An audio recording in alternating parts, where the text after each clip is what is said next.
నమస్తే. ఇన్నాళ్ళు నన్ను సపోర్ట్ చేస్తూ, ఎంకరేజ్ చేస్తూ మీ ప్రేమని నాకు అందిస్తున్న ప్రతి ఒక్కరికి కృతజ్ఞతలు. అలాగే ఈ వీడియో కూడా ఖచ్చితంగా మీకు ఉపయోగపడుతుంది. లైక్, షేర్ అండ్ సబ్స్క్రైబ్ చేసి మీ సపోర్ట్‌ని నాకు అందించండి. అలాగే ఈ వీడియో పట్ల మీకున్న అభిప్రాయాన్ని కామెంట్ సెక్షన్‌లో కామెంట్ చేసి తెలియజేయండి. ఇప్పుడు వీడియోని చూద్దాం. మురళి గారు, మార్చి నెల ప్రారంభం కాబోతుంది. మార్చి అవును. నెల మనం మాస ఫలితాలు కూడా చెప్తూ ఉన్నాం కాబట్టి, సో చెప్పండి, మార్చ్ నెల రాశి ఫలాలు ఎలా ఉన్నాయి అనేది ఒక్కసారి. తప్పకుండా తల్లి. గత ఫిబ్రవరిలో చెప్పినటువంటివి చాలా వ్యూస్‌కి వెళ్ళడము, మంచి మంచి కామెంట్స్ రావడము, హ్మ్. బా యాక్యురేట్‌గా సంతోషము. వాళ్ళకి మ్యాచ్ అవ్వటము. హ్మ్. అయితే ఇక్కడ ఒక విషయం ఏమిటి అంటే గ్రాచారం, గోచారం వేరు. చాలామంది గూడా గ్రాచారం ఏమిటి, గోచారం ఏమిటి అనేది గూడా అడుగుతూ ఉన్నారు కామెంట్ రూపకంగా. గోచారంలో గ్రహాలు మారుతవి. గ్రహచారంలో ఎక్కడైతే గ్రహాలున్నావో అక్కడే ఉంటవి. మారవు అనేది మీరు గమనించుకోండి. మీరు పుట్టిన సందర్భంలో ఏదైతే ఒక లగ్నం ఆ సమయానికి ఏర్పడేటువంటి లగ్నము, దాన్ని ఆధారంగా చేసుకొని ఉండేటువంటి ఈ 12 చక్రాస్ కూడా ఏ ఏ గ్రహం ఎక్కడైతే ఉంది అనేటువంటిది మాత్రం అది ఇంపార్టెంట్. ఆ! అందులో మీ మహాదశ, అంతర్దశ, భుక్తి ఇవి చూసుకుంటే ఏది రన్ అవుతుందనేది అర్థమవుతుంది. ఇది గమనించుకోండి. ఈ మార్చి నెలలో మీరు అర్థం చేసుకోవాల్సినటువంటి విషయం ఏమిటంటే ప్రపంచవ్యాప్తంగా కూడా అంటే ప్రపంచవ్యాప్తంగా, దేశవ్యాప్తంగా అంతటా కూడా వాస్తవానికి అరిష్ట గ్రహస్థితి అనేటువంటిది ఏర్పడుతూ ఉన్నది.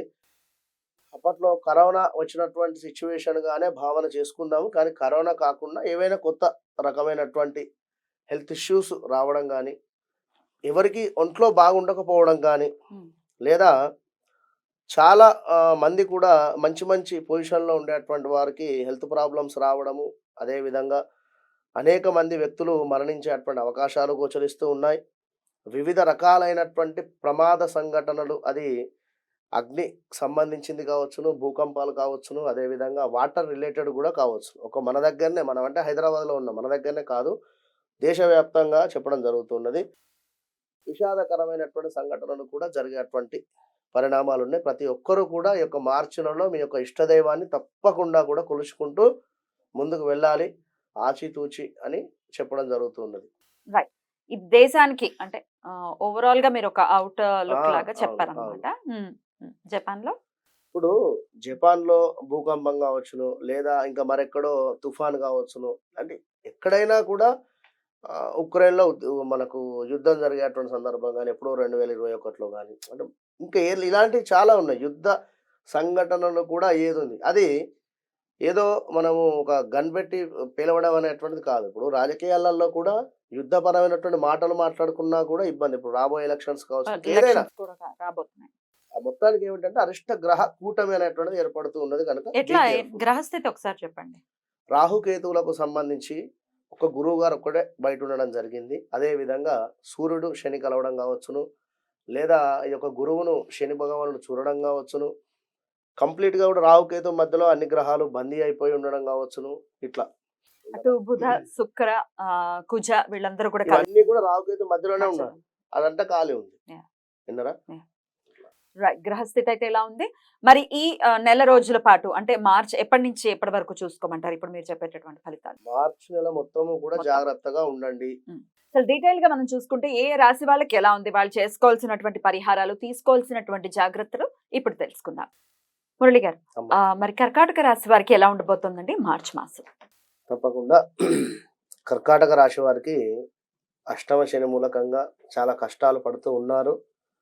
ఇబ్బందులలోనే ఉన్నారు. కానీ ఈ గురుగ్రహం కానీ, కుజుడు గాని, సూర్యుడు గాని, అదేవిధంగా బుధ, శుక్రులు గూడా ఈ మార్పు వలన కొంత ఊరటనైతే కనబడుతుంది. అది ఎలాంటిది అనేది మనం ఒకసారి చూసుకుందాం. వాస్తవానికి ఏ పని తలపెట్టినా కూడా దగ్గర దాకా వస్తూ ఉన్నది. ఇక పని అయిపోతుంది అనేటువంటి ఆలోచనలో పని గాకుండా ఆగిపోయేటువంటి పరిస్థితులు. కానీ అనుకున్నదొకటి అయితుంది మరొకటి అనేటువంటి ఆలోచన గూడా ఉంది వీరికి పాపం. మరి చూసుకున్నట్టయితే ప్రెజెంట్‌గా ఇన్వెస్ట్‌లు మాత్రం చేయకూడదు ఎక్కడ కూడా. ఎలాంటి డబ్బులు ఇన్వెస్ట్‌మెంట్స్ ఎక్కడ కూడా చేయకుండా, ఇప్పుడు ఎవరికో 1,00,000 2,00,000 ఇస్తే మనకు మిత్తి వస్తుంది అనేటువంటి ఆలోచన. మిత్తి, 5% 10% అంటే వడ్డీ. వడ్డీ హ్మ్. వస్తుంది. మిత్తి, వడ్డీ వస్తుంది అనేటువంటి భావన కొద్దీ ఎవరికో డబ్బిస్తే అది తిరిగి రాకుండా వారి నుండి పైగా మాటలు. "నువ్వేం చేస్తావో చేసుకోపో" అనేటువంటి పరిస్థితి. లేదా మీరే ఎక్కడి నుండి అయినా డబ్బు తీసుకున్నట్టయితే మీరు కట్టలేని పరిస్థితులు ఇలా ఉంటాయి. కనుక మనీ రిలేటెడ్లో చాలా జాగ్రత్తగా ఉండండి. ఇన్వెస్ట్మెంట్స్ ఏం చేయకండి. చాలా కూడా మనీ రిలేటెడ్ మాత్రం ప్రమాదాలు పొంచి ఉన్నాయి అని చెప్పుకోవచ్చును. చిట్టి వ్యాపారస్తులకు చేదు అనుభవం. అంటే కర్కాటక రాశితో కూడుకున్నటువంటి వారు గత కొంతకాలంగా చిట్టీల వ్యాపారం చేస్తూ ఉన్నారు అనుకుంటే మాత్రము డబ్బులు అందరూ కూడా తీసుకొని వీరికి కట్టలేని పరిస్థితి ఉంటుంది. చిట్టి వ్యాపారస్తులకు ఎవరైతే ఉన్నారో వారు లాస్ అయ్యేటువంటి పరిస్థితి అయితే ఉంది. ఇంకా ఇనుము రిలేటెడ్ అది 4 వీలర్ కానీ లేదా 2 వీలర్ కానీ లేదా స్టీల్ రిలేటెడ్ ఇలాంటిదైనా కూడా వారికి కాస్త మైనస్ వాతావరణం ఉంది అనేటువంటి విషయాన్ని గమనించుకోండి.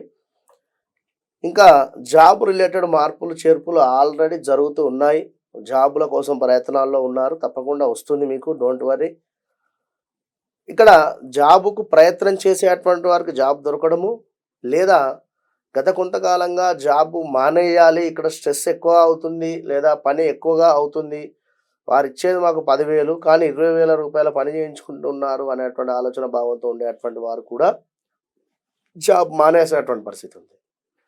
కనుక ఓపికగా ఉండండి. పరిస్థితులు ఎప్పుడూ ఒక తీరు ఉండవు. ఈరోజు ఉన్నట్టుగా రేపు ఉండదు. కనుక ఇచ్చిన డబ్బు తిరిగి రాక ఇబ్బందులు, అది ఒక 1000 ఇచ్చినా కూడా తిరిగి రాకుండా ఇబ్బంది అయితే ఉంటుంది. అదైతే గమనించుకోండి. డబ్బులు ఇస్తున్నారు అనుకుంటే కర్కాటక రాశి వారికి అవి రావు అని భావన చేసుకోండి. అంటే లేటుగా వస్తుంది. ఇంకా తిరిగి మాటలు కాస్త ఎదురు వారి నుండి.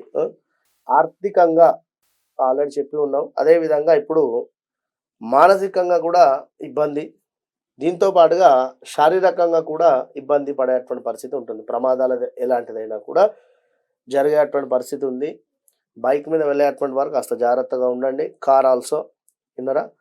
పలుకుబడి పోవడం అంటే ఫలానా వారికి మంచి పేరు ఉంది అనేటువంటి సందర్భంలో ఈ యొక్క అష్టమ శనిలో మీ యొక్క పలుకుబడి తగ్గుముఖం పట్టేటువంటి పరిస్థితి ఉంటుంది. ఫలానా రాజకీయవేత్తకు సూపర్ మనిషి అనేటువంటి వారే అసలు పత్తాకు లేకుండా పోయేటువంటి పరిస్థితి ఉంటుంది. కనుక జాగ్రత్తగా ఉండండి. యాక్సిడెంట్స్ ఉన్నవి. తండ్రి తరపున లావాదేవీలు ఏమైనా ఉన్నట్టయితే వాటికి కాస్త సమయం పడుతుంది, వేచి చూడండి. ఇది సరైన సమయం కాదు. తండ్రిని ఇబ్బందిగా గురి చేయకండి. ఇంకా కోర్టు కేసులు మాత్రం అయ్యేటువంటిది అయితే ఉంది, ఇది గమనించుకోండి. అన్నిటికంటే ఫస్ట్ కోర్టు కేసులు, తగాదాలు, సెటిల్మెంట్స్ విషయాల్లో మాత్రం చాలా టార్చర్ ఉంటుంది. అది ఒక భార్యాభర్తకు సంబంధించిందైనా లేదా పార్ట్నర్షిప్ ఏదైనా ఇబ్బందులు అయితే ఉన్నవి. ఇంకా పిల్లల చదువు మాత్రం చాలా బాగుండేటువంటి పరిస్థితి అయితే గోచరిస్తుంది. భార్యాభర్తలలో కూడా అన్యోన్యత లోపించేటువంటి పరిస్థితి అయితే గోచరిస్తుంది. ఎప్పుడో చేసినటువంటి పనికి ఇప్పుడు శిక్ష అనుభవించేటువంటి పరిస్థితి. ఏదో ఒక 10 ఏళ్ల క్రితం తప్పు చేసి ఉన్నామంటే ఇప్పుడు మీకు మీ యొక్క కేసు కొలికి రావడము, మీకు పలానా శిక్ష వేయడము అనేటువంటిది. ఇది ఒక కోర్టుకు సంబంధించిందే కాదు, ఎదుటి వ్యక్తికి సంబంధించింది కూడా ఉంటుంది. ఇప్పుడు ఇంట్లో ఉండేటువంటి నలుగురు ఒకరు మనతో మాట్లాడకుండా ఉన్నా కూడా అది శిక్షనే. గత కొన్ని రోజులు ఏదో గొడవ జరిగింది, మాట్లాడటం లేదు, అది శిక్ష అన్నట్టే. కనుక ఒక కోర్టు కేసే శిక్ష కాదు. కనుక ఇవన్నీ గమనించుకోండి. కర్కాటక రాశి వారు ఖచ్చితంగా కూడా మహాన్యాసపూర్వకంగా వీరు మన శనికి సంబంధించినటువంటి పాశుపతం చేసుకోవాల్సిందే. మీరు మీ గుళ్ళో కూడా చేయిస్తున్నారు కదా, దానికి సంబంధించి ఒకసారి చెప్పండి. తప్పకుండా మన దగ్గర చేయడం జరుగుతుంది. బయట ఎక్కడ చేసినా కూడా 10-20 వేలకు తక్కువ కాదు. తప్పకుండా మనం కేవలం 2,500 రూపాయలకు మాత్రమే సామూహికంగా చేస్తాం. అది ఒక 5 మెంబర్స్ కు మాత్రమే. ఎందుకు అంటే మంత్లీ 3 టైమ్స్ చేయడం జరుగుతుంది. ఈ 3 టైమ్స్ లో అంటే 5 ఒక 15 మెంబర్స్ కు మాత్రమే చేయడం జరుగుతుంది. ఈ మనకి 15 మెంబర్స్ కు 5 టైమ్స్ చేసే సందర్భంలో అన్నింటా వీరి పేర్లు. సింహరాశి గురించి మాట్లాడుకుందాం.